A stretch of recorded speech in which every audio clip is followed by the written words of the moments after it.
masih aja. Masih aja kalau ada kena singkong udah mendaun singkong.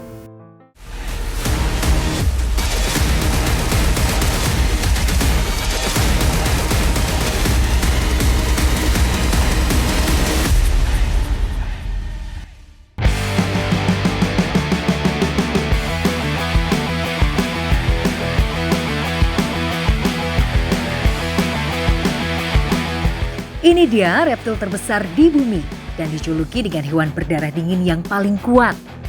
Tubuh hewan ini bisa mencapai panjang hingga 10 meter dengan bobot lebih dari 1 ton. Luar biasa. Buaya diyakini pernah hidup berdampingan bersama dinosaurus. Ia dipercaya menjadi salah satu hewan reptil yang mempunyai gigitan terkuat.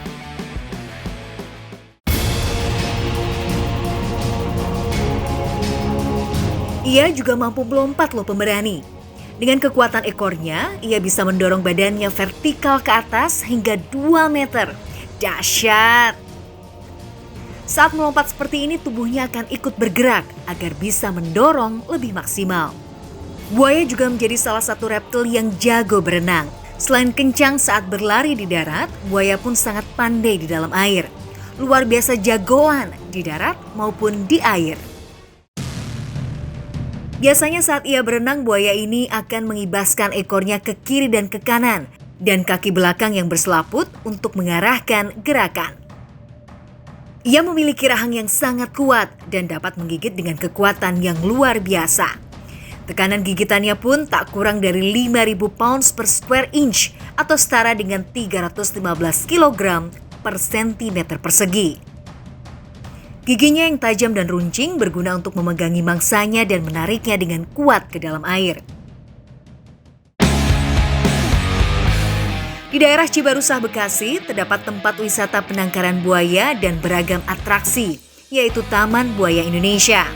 Ada hampir 300 ekor buaya air di sini, yang dibagi menjadi 3 jenis, yaitu buaya Irian, buaya Sumatera, dan juga buaya Kalimantan. Buaya-buaya di sini pun memang difokuskan untuk dikembangbiakan dan juga dilatih untuk atraksi saja. Dan kali ini saya berkesempatan bertemu dengan pawang buaya yang hampir 30 tahun lebih mengabdikan dirinya untuk merawat reptil buas ini. Namanya Pak Warsidi. Pria berusia 48 tahun inilah yang setia mengurus Taman Buaya Indonesia. Dari umur 14 tahun, ia memilih untuk mengurus buaya hingga hari ini. Diawali dari jam 8 pagi saat Taman Buaya ini dibuka, Pak Warsidi pun sudah bersiap untuk memulai bekerja. Beruntungnya, hari ini saya bisa ikut Pak Warsidi untuk memberi makan buaya-buaya ini. Di sini para buaya memang dijadwalkan makan hanya seminggu 2 kali saja, setiap hari Selasa dan juga Jumat. Dan menu makanannya adalah bangkai ayam utuh yang dibeli dari peternakan ayam ataupun supermarket. Dan pagi ini sudah datang hampir 10 karung bangkai ayam yang siap dipindahkan di gerobak untuk disantap oleh para buaya. Namun saat saya mencoba memindahkannya, astaga, bau bangkainya langsung menusuk ke dalam hidung saya. Dan rasanya saya tidak kuat menahan baunya pemberani. Benar-benar ingin muntah rasanya. Nih bangkainya udah berapa hari nih? 2 hari tapi udah, aduh baunya nyengat banget. Sebenarnya ya. Penampakannya sih kayak masih baru ya Pak ya, tapi udah 2 hari aja udah banyak banget. Ini lihat deh. Tuh. Ada belatung, ada apa lagi Pak? Serangga-serangga ini ya Pak ya? Serangga kutu ayam. Kutu ayam ini. Iya. Kenapa sih Pak milihnya malah bangkai gitu? Kalau masih bagus bisa. Nggak ada, cuman kalau banyak kan dikarungin, kalau sudah sehari 2 hari panas, kalau dikarung panas. Jadi ya jadi kayak begini. Nah, ini juga untuk menghemat ya Pak ya? Iya. Kalau yang daging segar kan justru lebih mahal kan? Lebih mahal, makanya itu kan kita ya, ini kan lebih penting buaya bisa makan tuh. Penting kenyang ya Pak ya? Tapi kitanya nih, Katanya mual. kitanya mual harus kuat. Nih Pak, kita coba lagi Pak. Mudah-mudahan lama-lama terbiasa ya.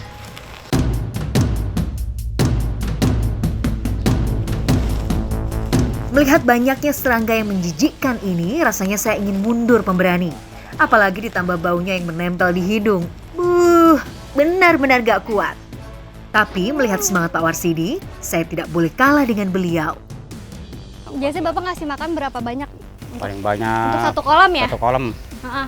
minimal 500 kilo 500 kilo. harusnya per hari harusnya dia. Wow, berarti banyak banget buayanya di dalam satu kolam ya? Iya, Berapa banyak tuh satu kolam buayanya? dari kolam buaya yang besar 220 ekor. 220 ekor. Ini aja masih kurang loh. Jadi nanti ada tambahan lagi ya? Ya udah deh Pak, kita lanjut lagi Pak. Kasihan tuh pada lapar buayanya. Fakta menarik, buaya memiliki kemampuan bertahan hidup tanpa makan untuk jangka waktu yang sangat lama. Bahkan, mereka bisa bertahan hingga 3 tahun tanpa makanan. Biasanya pengelola memesan hampir 10 kantong sehari yang berisi 100-an bangkai ayam. 100 bangkai ayam ini hanya diberikan untuk 1 kandang buaya. Selanjutnya kita akan kasih makan seluruh buaya nih. Ada 220 buaya yang mau kita kasih makan siang kali ini.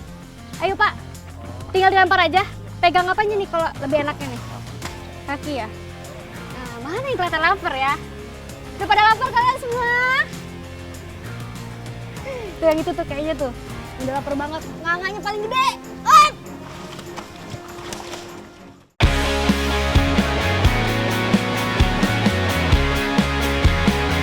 Bentuk moncong yang panjang inilah yang memudahkan para buaya mencium mangsanya dengan mudah.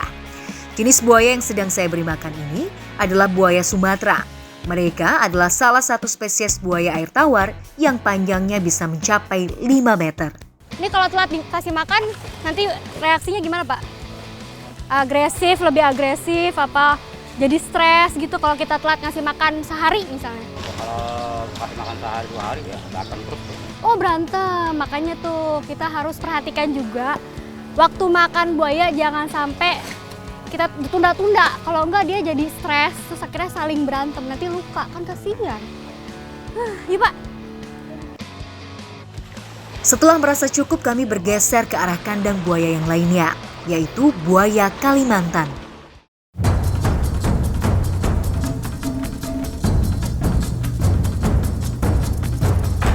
Duh pemberani, saya harus ikut Pak Warsidi untuk masuk ke dalam kandangnya lagi. Kaki saya rasanya lemas nih, takut banget harus berdekatan begini.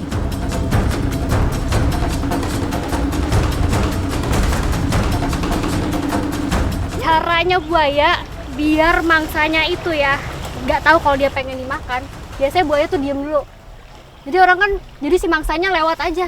Sangkanya buayanya lagi tidur. Tiba-tiba begitu mangsanya dekat langsung dihap. Hati-hati tuh kalau ada buaya berdiem, jangan lewat-lewat aja. Buaya Kalimantan ini termasuk spesies buaya yang cukup langka karena hanya bisa ditemukan di wilayah perairan Kalimantan Timur dan Selatan saja. Nah, ciri-cirinya pun hampir mirip dengan buaya muara yang panjangnya bisa mencapai 8 meter dengan berat 200 kg. Luar biasa. Responnya cepet banget loh. Dia tahu langsung. Tapi kalau kita perhatikan ya, ini adalah Sumatera. Apa Pak ini Pak? Sumatera Kalimantan. Jadi Kalimantan tadi sama Sumatera emang beda ya. Kelihatannya dari moncongnya. Kalau ini moncongnya lebih ramping dan pendek ya Pak. Iya. Kalau Sumatera tadi agak lebar dan agak panjang. Kayak main bowling ya. Pemberani, melihat keberanian Pak Warsidi memberikan makan para buaya ini, layaknya anak ataupun teman dekatnya saja. Hanya perlu memanggil dengan tangan atau disebut namanya. Si buaya ini pun perlahan mendekati beliau.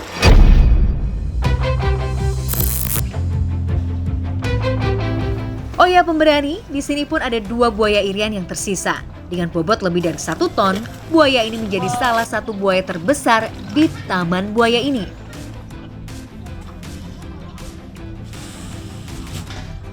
Jenis buaya irian ini hanya terdapat di perairan tawar Pulau Papua saja. Dengan ciri khas kulit yang berwarna sangat hitam dan panjang buaya jantan yang mencapai 3,3 meter dan betina sekitar 2,6 meter.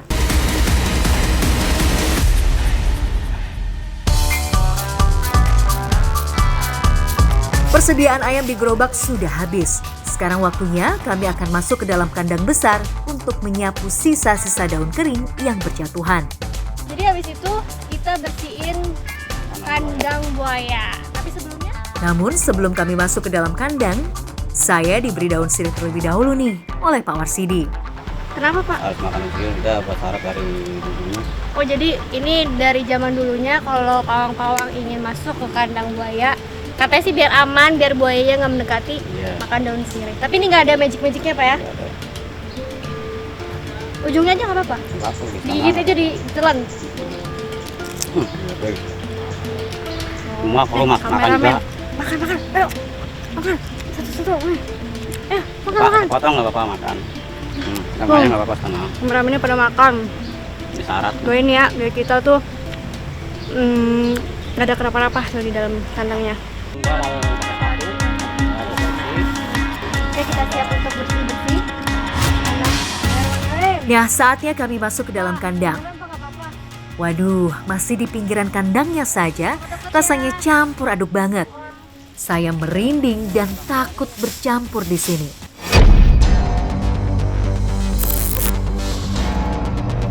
Salah satu kebiasaan lain adalah membuka mulutnya saat di daratan. Tujuannya untuk menjaga suhu badannya agar tetap menyesuaikan dengan suhu di sekitarnya. Nah, di sini juga ada satu buaya betina yang memang baru saja bertelur. Jadi saat ada manusia yang mendekat, dia akan berpikiran itu adalah musuhnya. Dan kita bisa lihat nih, ada pawang satu lagi yang di belakang, ini jagain kita. Karena di sana ada buaya yang sedang bertelur ya. Iya. Nah, karena dia sedang bertelur, dia punya naluri untuk melindungi anak-anaknya.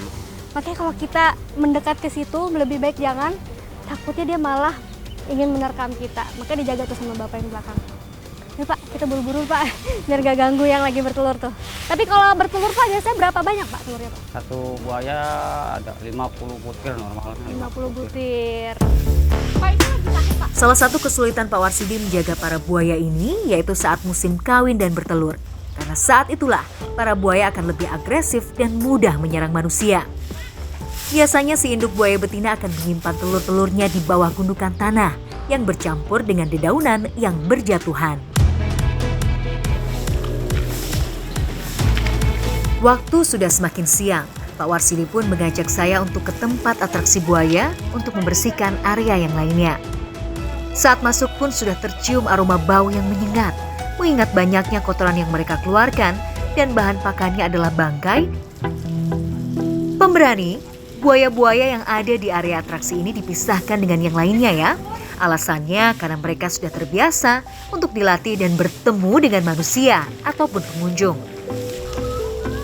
Biasanya area ini dibersihkan seminggu 3 kali. Bersihin kandangnya, disiram juga buayanya, Siram ya adem. dimandiin gitu. Gini, Kalau siram adem. Ya adem.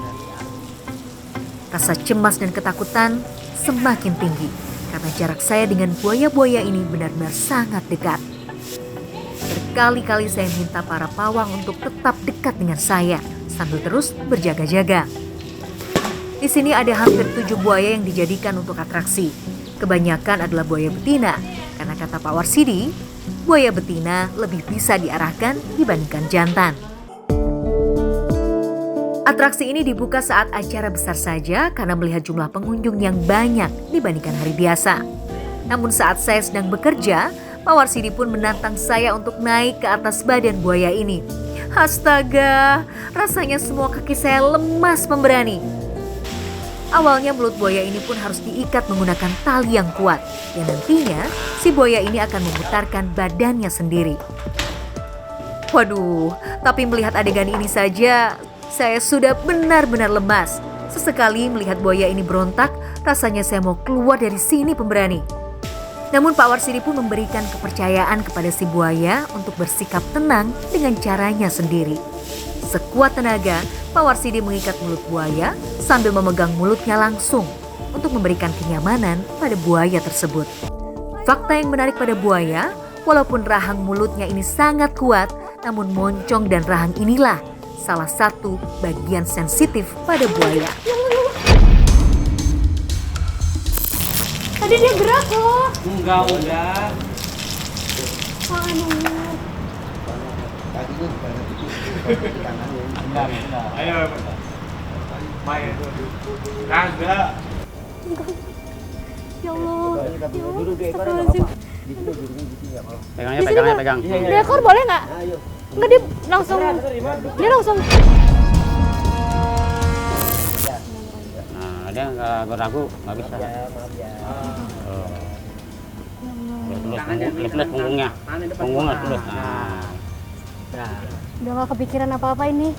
Yang saya liatin cuma mulutnya sama gerakan nanti ekornya gitu loh. Jadi kita kalau mau dekat sama buaya juga jangan ragu-ragu katanya, karena dia bisa mengetahui kalau ragu-ragu. Jadi kita harus yakin gitu. udah takut. Badan sudah tidak bisa berontak. Rasanya saya ingin menangis di sini. Karena Ini untuk nih, pertama kalinya, saya harus mencoba naik di atas badan buaya seperti ini. Oke, udah.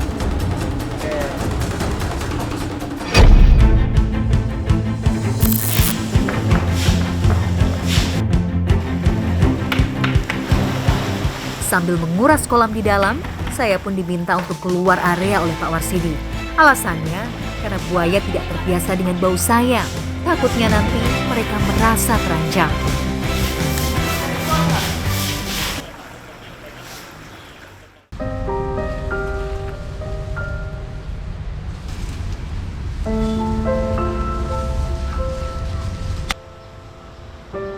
Hari sudah semakin sore.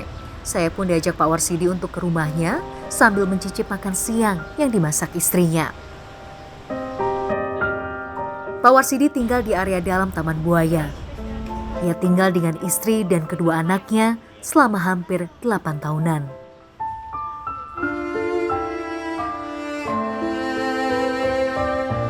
Inilah istana kecil yang mereka tempati sehari-hari. Meski dapurnya sederhana, istri Pak Warsidi tetap bersyukur karena ia masih memiliki tempat untuk mengolah bahan makanan yang bisa mereka dapatkan di hari itu. Seperti layaknya daun singkong ini, menjadi menu nikmat keluarga hari ini dengan tambahan sambal. Sederhana namun nikmat karena dinikmati bersama keluarga. Biasanya si kecil Rizka pun selalu menemani sang ibu memasak di dapur dengan alat seadanya, sambil sesekali membantu mencari kayu untuk bahan bakar. Oh, ini pipa. Bu, ini lauknya mana lagi, Bu? Udah ini aja daun singkong, Neng. Daun singkong aja? Iya, soalnya bapaknya nggak ada pemasukan, jadi cuma makan ini doang sama nasi. Nggak ada tambahan lagi, Nggak Bu? ada. Emang Bapak maksudnya di sini nggak ada penghasilan karena tutup? Apa karena apa, Bu? Ya karena waktu itu tutup, cuma digaji seminggu 175 Buat seminggu? buat seminggu. Itu juga nggak cukup, jadi cuma makan daun singkong aja sama nasi.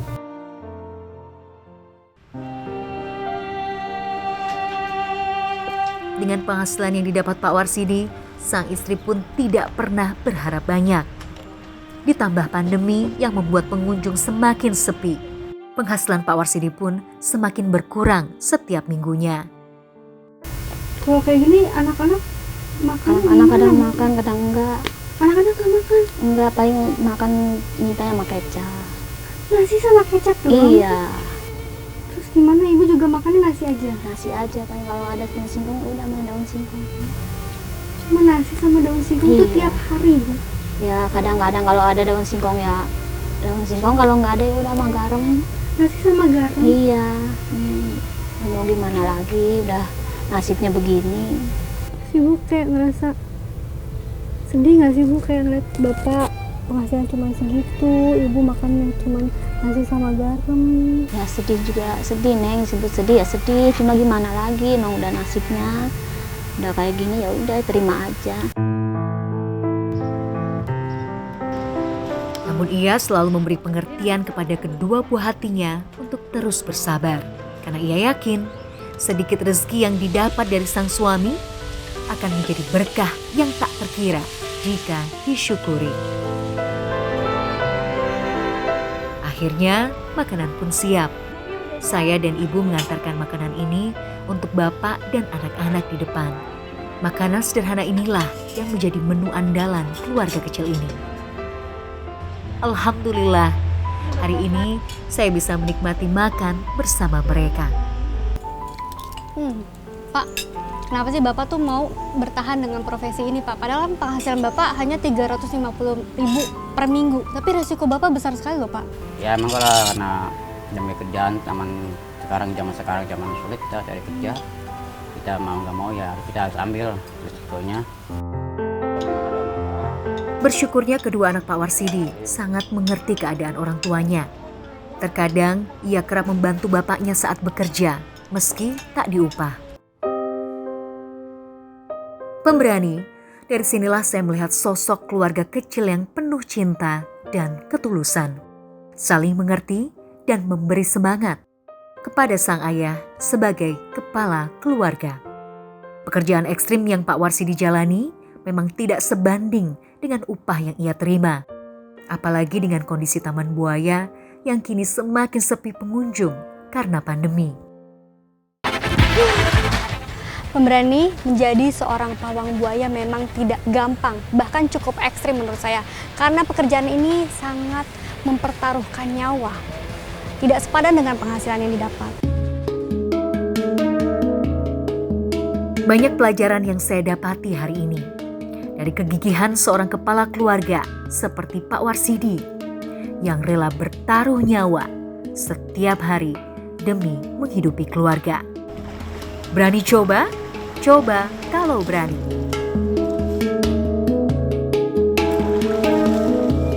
Wow!